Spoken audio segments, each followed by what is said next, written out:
Hello மக்களே, welcome to RJ Tamil audio novels. நான் தான் உங்கள் ஆர்ஜே. என்னுடைய கதைகளை கேட்டு மகிழ என்னுடைய சேனலை சப்ஸ்கிரைப் செய்து கொள்ளுங்கள். இப்போ வாங்க கதைக்குள்ள போகலாம். கதையின் பெயர் அவனதிகாரம். அத்தியாயம் 57. அன்று காலை முதல் ஆரணி பரபரப்பாக தயாராகி கொண்டிருந்தாள்.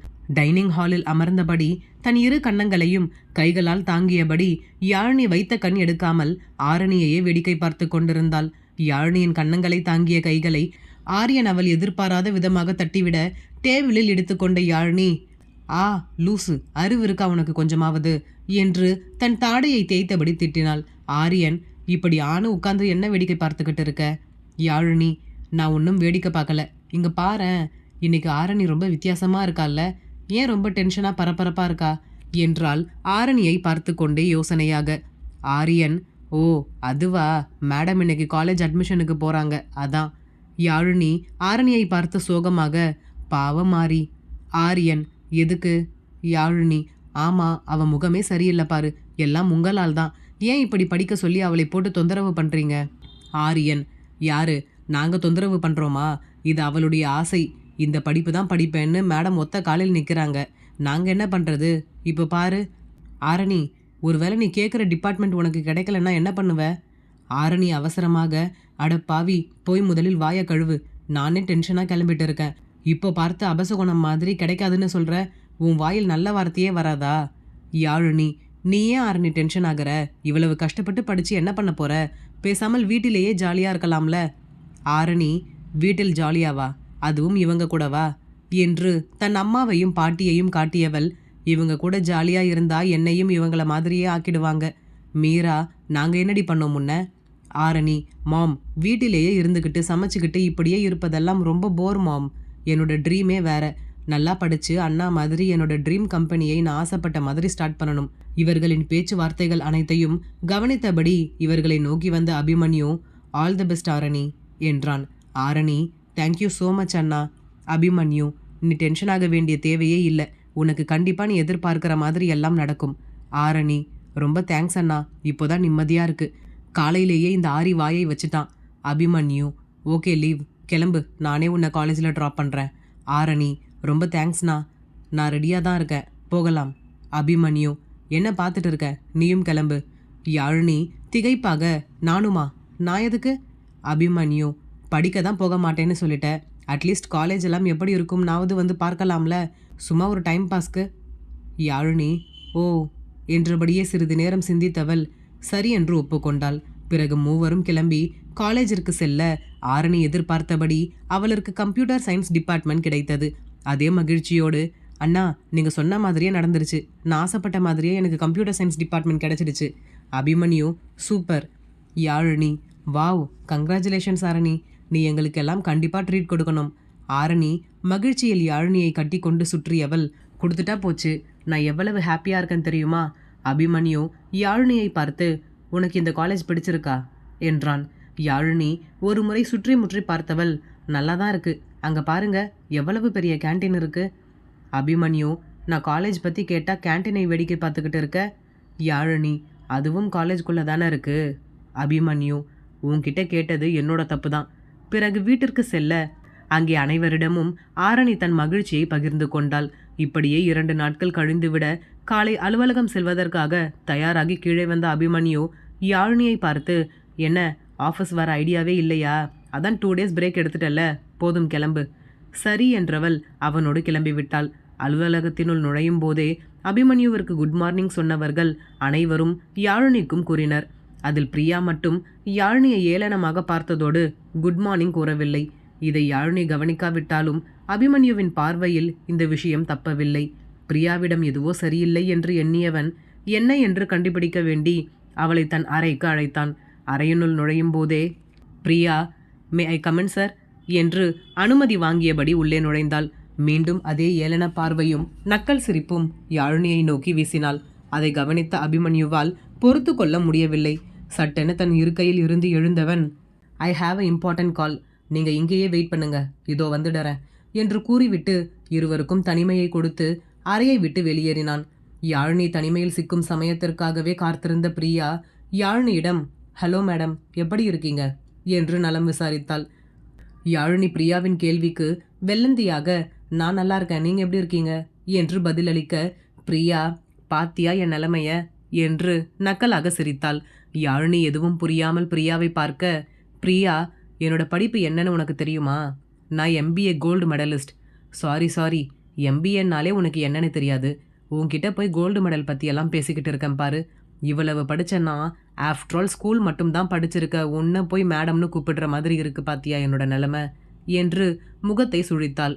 யாழினிக்கு பெரும் அவமானமாகி போனது. அவமானத்தில் கண்கள் எல்லாம் கலங்கிவிட்டது. பிரியா, நான் கேட்குறேன்னு தப்பா நினச்சிக்காத.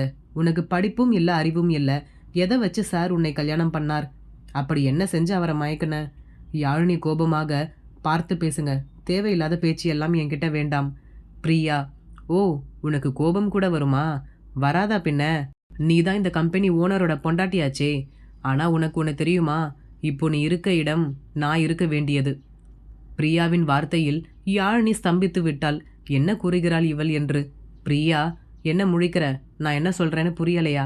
அபிமன்யுவை கல்யாணம் பண்ணிக்கிறதுக்கான முழு தகுதியும் திறமையும் அழகும் என்கிட்ட தான் இருக்குது. நீ எல்லாம் அவருக்கு கொஞ்சம் கூட மேட்ச் ஆக மாட்ட.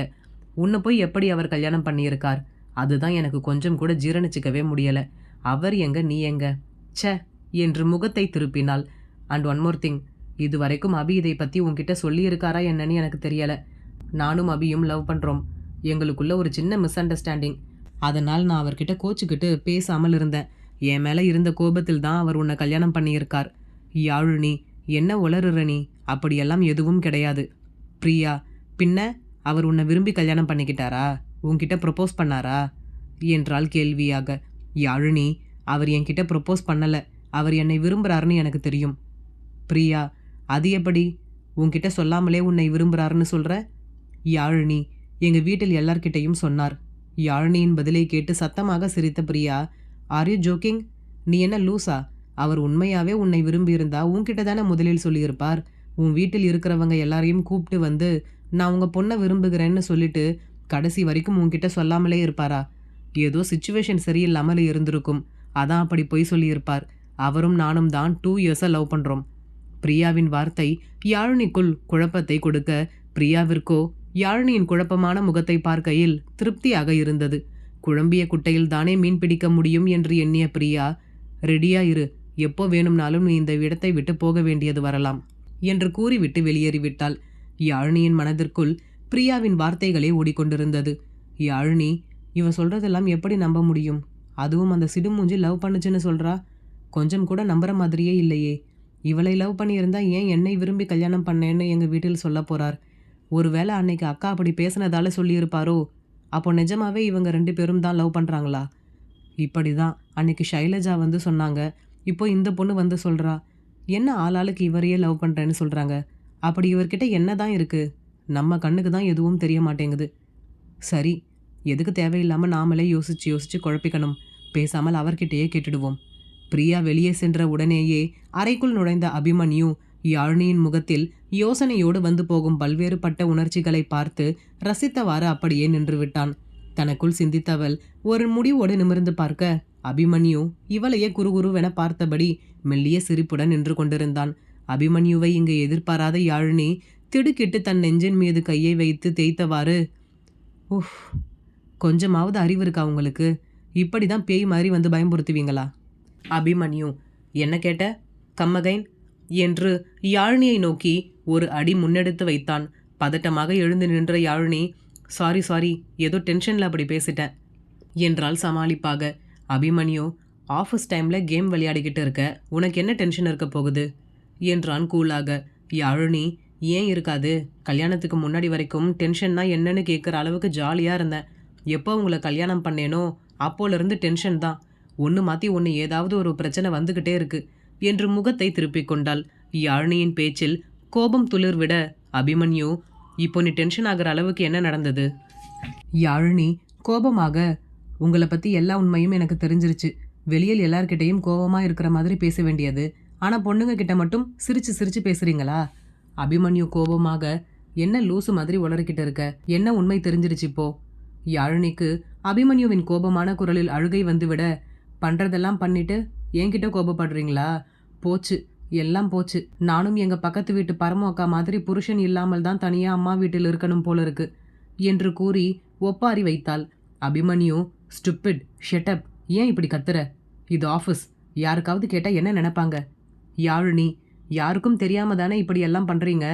வீட்டில் ஷைலஜா அக்கா, இங்க பிரியா, இன்னும் இந்த மாதிரி எத்தனை பேர் வந்து என்ன சொல்ல போறாங்களோ தெரியல என்றாள் விசும்பியபடி.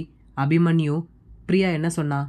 யாழினி, ஏன், எனக்கு எல்லா உண்மையும் தெரிஞ்சிருச்சேன்னு பயமா இருக்கா?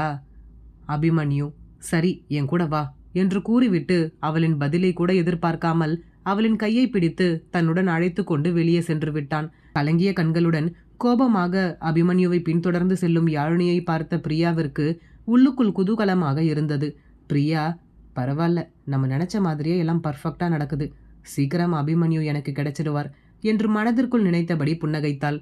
அபிமன்யு சாவகாசமாக சேரின் பின்னே சாய்ந்தபடி தன் இரு கைகளையும் கட்டிக்கொண்டு யாழினியை கூர்மையாக பார்த்தபடி அமர்ந்திருந்தான். அபிமன்யுவின் பார்வையில் சற்று தடுமாற்றத்துடன் அமர்ந்திருந்தாள் யாழினி. சுற்றி முற்றி யாரேனும் தங்களை கவனிக்கிறார்களா என்று பார்த்தபடி அமர்ந்திருந்தாள். அபிமன்யு, என்ன திருன்னு முழிச்சுக்கிட்டு இருக்க? இப்போ சொல்லு, என்ன விஷயம்?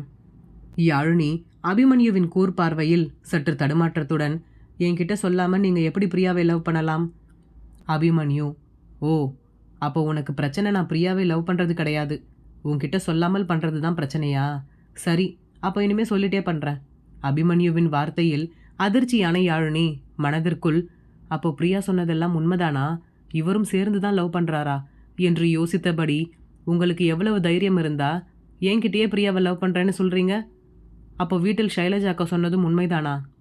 அபிமன்யு யாழினியை மேலும் சீண்டி பார்க்க எண்ணியவன், ஆமா, நான் அவங்க 2 பேரையுமே லவ் பண்றேன். யாழினி, அது எப்படி ஒரே ஆள் 2 பேரை லவ் பண்ண முடியும்? அபிமன்யு, அது என்னோட ப்ராப்ளம், என்னால் முடியுது பண்றேன், உனக்கு என்ன வந்துச்சு? யாழினி, இல்லை, நீங்க பொய் சொல்றீங்க. அபிமன்யு, உனக்கு இப்போ என்னதான் பிரச்சனை? யாழினி, சரி, அவங்கள கல்யாணம் பண்ணாமல் ஏன் என்ன கல்யாணம் பண்ணீங்க? அபிமன்யு, வெரி சிம்பிள், உன் ஃபேமிலியை பழிவாங்க தான் நான் உன்னை கல்யாணம் பண்ணேன். அபிமன்யுவின் வார்த்தையில் யாழினியின் எண்ணம் எங்கெங்கோ செல்ல என்ன கூறுவது என்று தெரியாமல் அதிர்ந்து அமர்ந்திருந்தாள். யாழினியின் முகத்தருகே அபிமன்யு சொடக்கிட்டதும் திடுக்கிட்டு நிமிர்ந்தவள், அப்போ என்ன லவ் பண்றேன்னு ஸ்வேதா கல்யாணத்துல எல்லாரும் முன்னாடியும் சொன்னீங்களே என்றாள் யோசனையோடு. அபிமன்யு, ஆமா, உன்னையும் தான் லவ் பண்றேன். யாழினி, எப்படி ஒரு ஆள் 3 பேரை லவ் பண்ண முடியும்? அபிமன்யு, இப்போ நான் பண்ணிக்கிட்டு இருக்கேன்ல, அப்படிதான். யாழினிக்கு அபிமன்யுவின் பதில்கள் பெரும் கோபத்தை தர எழுந்து நின்றவள், என்னாலெல்லாம் உங்களை மாதிரி ஆளை லவ் பண்ண முடியாது, நான் உங்களை டைவர்ஸ் பண்ண போறேன். யாழினி கூறிய கடைசி வாக்கியத்தை மட்டுமே கேட்டபடி இவர்களின் அருகில் வந்த பிரியாவிற்கு முகம் கொள்ளா புன்னகை. மனதிற்குள், இவ்வளவு சீக்கிரம் டைவர்ஸ் வரைக்கும் போகும்னு நான் கொஞ்சம் கூட நினைக்கல, தேங்க் காட் என்று கடவுளுக்கு நன்றி செலுத்தியபடி, ஹலோ சார் என்று கூறியவாறு அபிமன்யுவிற்கு அருகில் இருக்கும் இருக்கையில் அமர சென்றாள். அபிமன்யு அவளின் எண்ணத்தை புரிந்தபடி, எஸ், டேக் யோர் சீட் என்று அவனுக்கு எதிரே இருக்கும் இருக்கையை கை காட்ட முகம் வாடிப்போய் எதிரே இருந்த இருக்கையில் சென்று அமர்ந்தாள். அபிமன்யுவிடம் கோபமாக பேசிக்கொண்டிருந்த யாழினி பிரியாவே இங்கே சற்றும் எதிர்பார்க்கவில்லை. யாழினியை நோக்கி சொடக்கிட்ட அபிமன்யு, என்ன இப்படியே நின்றுக்கிட்டே இருக்க போறியா, இல்லை வந்து உட்கார போறியா என்று தன் அருகில் இருக்கும் இருக்கையை காட்ட எதுவும் கூறாமல் அபிமன்யுவின் அருகில் சென்று அமர்ந்தாள். அபிமன்யு நேருக்கு நேராக பிரியாவை கூர்மையாக பார்த்தவன், எனக்கு சுத்தி வளைச்சு பேசுறதெல்லாம் பிடிக்காது, யாழினி கிட்ட என்ன சொன்ன என்று வெளிப்படையாக கேட்டான். அபிமன்யு இப்படி நேருக்கு நேர் கேட்பான் என்று எதிர்பாராத பிரியா தடுமாற, சார் அது வந்து என்று இழுத்தாள். அபிமன்யு கோபமாக, லுக் பிரியா, உங்களுக்கும் எனக்கும் இருக்க ரிலேஷன்ஷிப், நீங்கள் என் கம்பெனியோட ஸ்டாஃப், நான் உங்களோட பாஸ், அவ்வளவுதான். நீங்கள் ஏன் தேவையில்லாமல் என் வைஃப் கிட்ட தப்பான ரூமரை கிரியேட் பண்ண ட்ரை பண்ணுறீங்கன்னு நான் தெரிஞ்சுக்கலாமா? பிரியாவின் ஒரு தலை காதலை பற்றி தெரிய வருமா? இனி வரும் அத்தியாயங்களில் பார்ப்போம். இந்த கதை பிடித்திருந்தால் மறக்காமல் லைக் பண்ணிட்டு அப்படியே சப்ஸ்கிரைப் பண்ணிடுங்க ஃப்ரெண்ட்ஸ். மீண்டும் அடுத்த அத்தியாயத்தில் சந்திப்போம். நன்றி.